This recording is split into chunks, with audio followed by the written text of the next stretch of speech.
We last left off on the eve of launch. Players had bested the Scourge invasion, they had played around with their new talents, and they had enjoyed the new achievement system that came in the pre-patch. But now, it was finally time to journey to Northrend. Northrend immediately made a strong impression no matter what zone you traveled to first.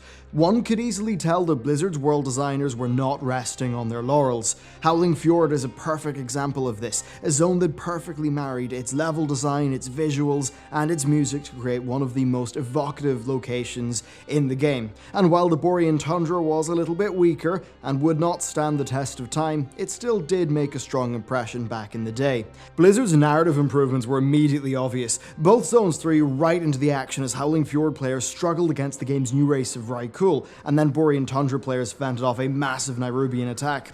Both zones then split off in a few different directions, sending players on various little adventures, helping out the Explorers League, discovering what's up with the New Earthen, helping the Kalawak out, and then taking down a Scourge base with the Saurian. Borean Tundra then had the subzone of Koldara, which was the home of the Nexus and a focal point of the Nexus War, in which the Blue Dragonflight fought all other magic users at Malygos's behest. Overall, the quality and the pacing of this quest content far outshone that of the Burning Crusade, and players settled in for what was clearly the most immersive world that Blizzard had ever produced. Players would eventually gain those first few levels though, and then they would go to Dragonblight.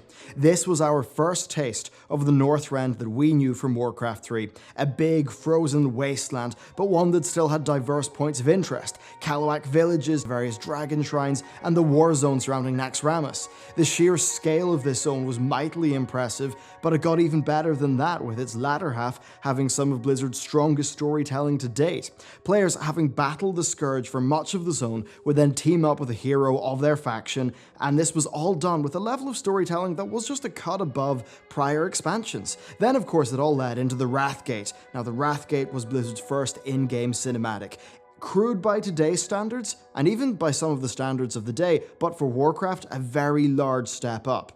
And that wasn't all, this directly led into the attack on Undercity, and this all came within the first few levels of the Wrath experience, and it served to further raise up tensions as we went to explore the rest of the continent. Following this up was very hard, and it's fair to say that Grizzly Hills, Sholazar Basin, and Zul'Drak did not have as strong narratives, but they were all very well realized zones within their own right.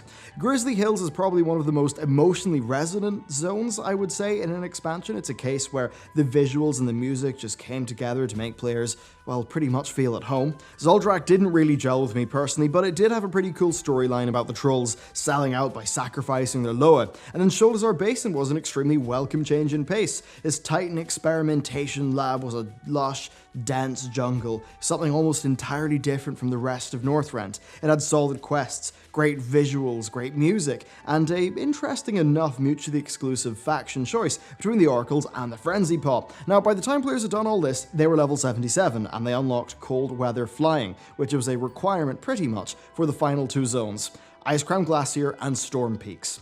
Both of these zones were designed with flying in mind, but in different ways. Icecrown was the seat of Scourge power. You had to fly because it was too dangerous on the ground. The best your faction could do was do small raids from an airship. This is exactly what they needed to make the Lich King feel strong and set the stage and really show you that you couldn't fight him yet. He was too strong. Of course, his raid would not be out for another year. Then with Storm Peaks, they went in a different direction. Rather than being so overtly hostile like Icecrown, it just had such a massive scale that you physically couldn't get around on a ground mount. And this made perfect sense for a Titan-themed zone where human players should feel dwarfed by the ice giants and the Raikou, the proto-drakes, and all the massive Titan structures and engines.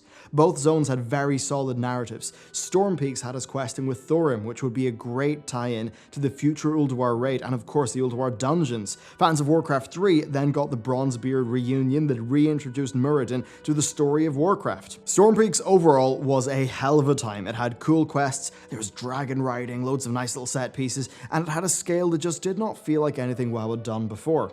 Then over to Icecrown, its narrative started off really strong. Blizzard made excellent use of phasing to give us a fast-paced narrative where we, along with the Argent Crusade, secure a foothold in the most dangerous part of the continent. This was one of their strongest set pieces to date, and it was then followed up with iconic quests like Crusader Breidenbart, and then a whole host of really strong questing throughout Icecrown, which would see us learn more about Arthas and perform all sorts of covert strikes against the Lich King. This was made all the stronger because of our relationship with the Lich King and how it developed. You'd see him pop up in dungeons, he was at the Wrathgate, you saw him in Zoldrak, you met him in the Howling Fjord, and all of this gave the player a stronger sense of the Lich King and the expansion's antagonist. It showed us what the character that we played in Warcraft 3 had become, and that was very powerful for the story. Northrend had brilliant zones and, for the time, brilliant questing, but that wasn't all. Dungeons were a major part of the experience, and players gained access to a variety of level up dungeons as they progressed, and these, unlike in many past times, did a far better job of tying into the narrative of the zones. So the Utgard dungeons were really fantastic in my estimation. They had a nice progression. You were doing the keep while you were leveling, and then you killed King Yermin in Pinnacle at max level. I think the Nexus was an absolutely fantastic dungeon, but it's fair to say that its level 80 only follow-up was a bit more contentious. The Troll dungeons of Gundrak and Drakthron Keep were both really solid offerings, and while the Halls of Stone was a little bit on the average side, Halls of Lightning was really damn cool. As for Violet Hold, well, like its Legion reincarnation, it sucked back in the day as well. We then had the fantastic Azul Narub and Ankahet, the Fallen Kingdom. These big dungeons were in the massive, sprawling world of Azul Narub, which of course we did not get as a leveling zone, which was sad, but nonetheless, they were fantastic dungeons. And then finally, we had the Culling of Stratholme, which retold the story of Arthas' character-defining fork-in-the-road decision, where he ultimately decided to purge the city. I'm really not sure if this is a fantastic dungeon, but I do remember enjoying it quite a bit back in the day. The pacing was really fast initially, especially if you want to do a time run to get the Drake mount, and I suppose that did make it memorable for me. Overall, Wrath had a host of great dungeons, at least in terms of their content. They absolutely did do their job well, at least in the level up process. So, loads of new zones, loads of new dungeons. Overall, how did the leveling of Wrath stack up? In short, fantastically. It was just the best that the game had ever seen. Unlike the overly linear questing of the Cataclysm, it managed to strike a balance between set pieces, linear sections, and open-ended design, which delivered a player-driven journey through Northrend that took you through diverse lands. It had you defeating diverse enemies, and this was all greatly aided by the fact that you did have the Titan and the Nexus War subplots, and then welcome breaks in pace like the Tuskarr and Sholazar Basin. Now, it's important to remember that we were still in a very different era of the game. It really wasn't as much of a fast-paced, gameplay-oriented experience as it is now. The journey really did take precedence for many players, and Northrend was perfectly designed for that. The strong world design, the music, the narrative, and the questing, that's all part of why Wrath was critically acclaimed upon launch, having improved on the Burning Crusade's equivalent content, at least for the leveling, in every way. But that's not everything, because we need to talk about the endgame. So, the world was tremendous, but MMOs, even back in 2008, they would have to live or die by their endgame.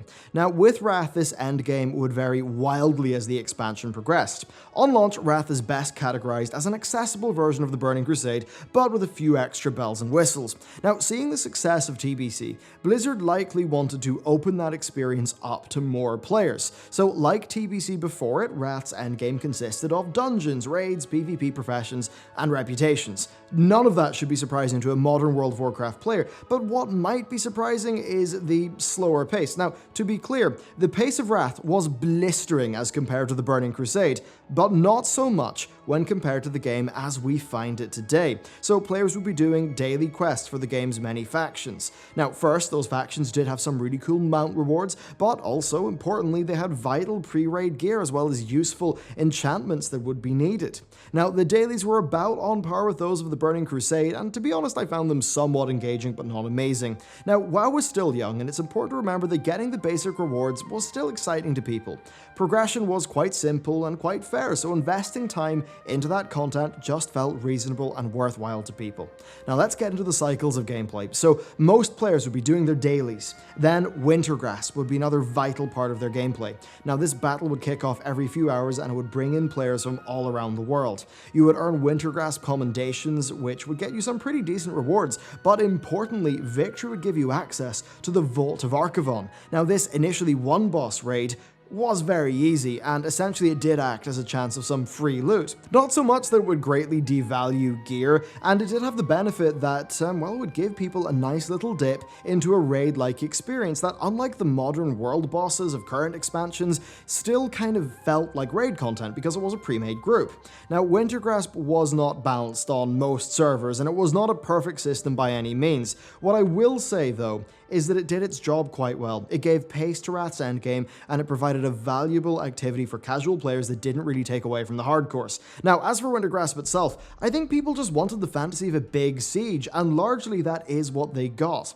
Now, Vault of Archaon wasn't the only small raid in this expansion. We also had Sartharian's Lair, which to this day is one of my favorite instances because of its difficulty mechanic. It's actually one of the first examples of a heroic mode. So her room had 3 mini-bosses and a bunch of trash. If you killed all of the mini-bosses and then killed her, that was Sarth 0D. It was really easy because the boss just had some pretty clear and simple mechanics that I'd say were a really good introduction to raiding. Now, if you left the mini-bosses alive, then they would join the fight, and that made it much harder. Sarth 1D, 2D, and 3D were all quite hard, and they would give you greater and greater rewards.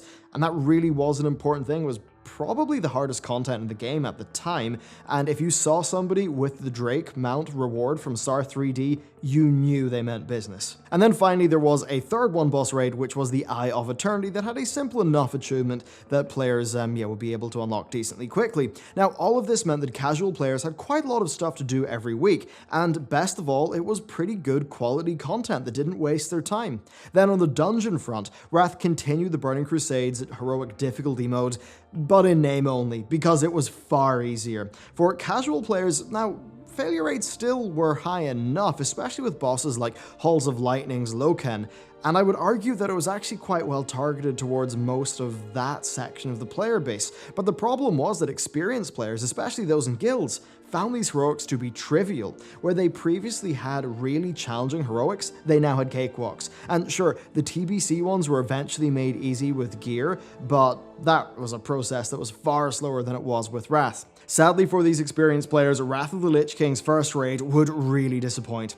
Naxxramas had been reused from vanilla, but unlike the initial version that so few players had seen in vanilla, the Wrath one was easy. It was a joke to people who had just cleared the Sunwell, and indeed it was cleared in a historically low amount of time, meaning that many guilds just finished a lot of the content early.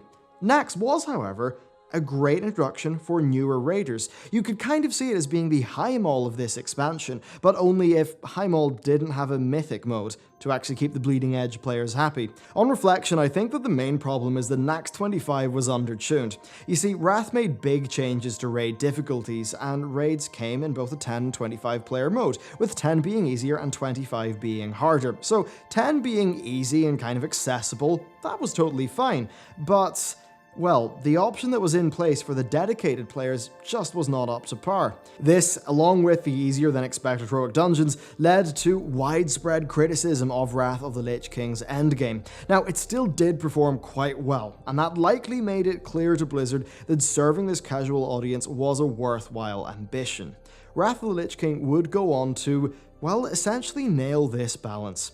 But then their subsequent response to this throughout Cataclysm, Mists, and beyond would really define many of World of Warcraft's modern struggles. Now, much like the content, gearing and progression is also best described as being an accessible version of the Burning Crusade. Badges of Justice were gone, now being replaced with a 2-tier system, where you would have emblems of heroism from 10-man raids and from dungeons, and then emblems of valor from the 25-player content. Now, these currencies could be handed in for gear from a vendor, which meant that they provided a stable form of progression and bad luck protection. Now, the slower nature of progression as compared to live is exemplified by the item levels. Heroic dungeons dropped 187 gear, but their end bosses could drop a bit of item level 200 gear. Then 10-player raids would drop item level 200 gear, and 25-player raids would drop 213 gear. Yup, the entire initial endgame spanned 26 item levels. Contrast that to BFA, where it right now spans like, 300 to 385, and you really see the difference. Gearing was slower, and the range of item levels was also smaller. You would not replace gear as often, and even though there was a lot of loot as compared to the Burning Crusade, the progression still was paced such that upgrades did feel impactful. Now, for the casual players who did not get the Naxxramas loot bonanza, gearing was a well-paced hybrid of lucky drops from heroic end bosses, doing their daily quests for rep, partaking in Wintergrasp, and then dabbling in a few of the smaller raids. So these emblems were a really important part of the gearing process for both groups of players, though it was clear that heroism was not really paced with gilded players in mind, because they could knock out every dungeon in a day, and that would give them enough tokens for a bit of item level 200 gear from the vendor, which is of course 10-player raid quality. Now, if you were doing the same amount of content but spread out over a week, then that progression would feel quite well paced. Now, WoW was still a game where you could sit down at this stage and you could sit down with a bit of paper and you could work out a gearing list and pursue it. And I think that was a really big core strength. It was less exciting, yes, but it really meant that the accomplishment of specific goals was really paramount, and I think that felt quite meaningful to players. Now, past that, you would be spending time hunting down enchantments from reputations and from professions. You'd be color matching your gems, and you'd be theory crafting to get the ideal mix of stats while still maintaining your hit and expertise caps, as well as the defense cap if you were a tank. Now, those caps were not exciting, but they did sort of add to the sense of progression, and they gave you some initial goals besides item level, which was less of a be-all end-all back then than it really is today. What else were people doing? Well, at this stage, you've got to remember that WoW was only 4 years old. The basics were just more interesting than they are today, and in many cases, they were also paced slower. So things like earning money to get the Traveler's Tundra Mammoth, that really motivated people and provided a good goal. Gold inflation was also quite reasonable, and the market, at least from my memory, was quite healthy, being supported by an economy that was really quite fun to engage with. I still remember pouring hours into the Saronite and Cobalt shuffles, as well as all of the different gold blogs that I'd read back in the day. So in short, the story of Wrath of the Lich King's launch Endgame is really the story of how it was experienced differently by the casual and hardcore players. Blizzard had, though, for the first time, thrown a bit of a new spanner into the works, because it also brought the Death Knight. So how did the Death Knight pan out? Well, Death Knights began in their new starting zone, and it was incredible. It was perhaps the best crafted narrative sequence the team had ever made, and they really nailed the quests as well. The whole thing was very engaging. Being able to play the villain was really damn fun, and it just, to be honest, it felt fresh, mowing people down, hopping on a dragon and mowing them down again. Seeing the Lich King and questing at his behest was all really darn cool, and they wove that narratively really well into the continent of Northrend, such that DKs would feel quite well motivated. Now, the Death Knight was utterly overpowered at launch. Now, the follow-up 3.0.x patches, they would continually rebalance the class, but in many ways it was just tricky because of their design, because technically they could tank in any spec. That might seem wild today, but that's just how the old school talent system kind of worked. They dealt a ton of damage, they were rock hard to kill, it made them unstoppable, and they were still very strong after they were being tuned downwards. Now, while Frost was the primary talent tree for tanks, you could actually get by with others, which is of course very different from the modern Death Knight, which all stems from the Cataclysm Death Knight changes, which made Blood be the dedicated tanking spec, with Frost and Unholy being dedicated DPS specs. Now, I'm not going to lie, playing a DK was fun. You were so powerful in day-to-day scenarios that it felt kinda silly. Leveling was especially funny as you chewed your way through Outland. Now, class mechanics aside, the experience of playing a Death Knight was just really strong. They started off in what's likely the best starter zone yet. Loads of fun quests, and it used phasing fantastically. It really showed how the world was reacting to the terrible actions that you were forced to take. It then ended in a set piece that was massive for the lore, and it really set you off on your quest to end the Lich King. And while their mechanical power was questionably high, for sure, Blizzard in broad strokes did execute World of Warcraft's first hero class quite well indeed. I mean, again, barring the balancing, it was a bit silly having all DK dungeon groups for the first while, but still, they did pretty well, I suppose. So, how did all of this actually do? Well, the game jumped up to 11.5 million from its TBC high of 11 million. The actual game ended up being the fastest selling PC game of all time. It moved 2.8 million copies in 24 hours. Reviews were very, very high, and the game seems to have performed very, very well, even though the more dedicated players obviously did pick up on issues that reviewers would not have felt. So let's wrap up the endgame, because you've seen how people geared their characters, you saw the content that they do, you've seen how DK's impacted the game, but really you've not seen many of the things the expansion's known for. Heroic raids are nowhere to be seen, the same goes for Dual Spec and for LFD. Wrath of the Lich King at this stage, it was a casual version of the Burning Crusade. easier difficulty, and then iteration on the experiments of WoW's first expansion. That's what Wrath was. But the next year would morph World of Warcraft into a radically different game. Blizzard would even find a working solution to one of the modern game's largest problems, only to struggle to rediscover it in the game's follow-up expansion. So, join me next week, where we chart out the story of Wrath of the Lich King and how it transformed from TBC, but a little bit casual, into really modern World of Warcraft, because this is the expansion that saw probably the most change in its life. And it's a tremendously interesting story that has massive implications for the rest of the game. And really, so much of what we see today and the popular dramas of the last 5 years, they all stem from the development of Wrath of the Lich King in its post-launch lifespan. So, join me next week. Be sure to subscribe to the channel to be notified about that and ring that bell. Thank you very much for watching this video. I hope you enjoyed it. And with that, I'll see you next time.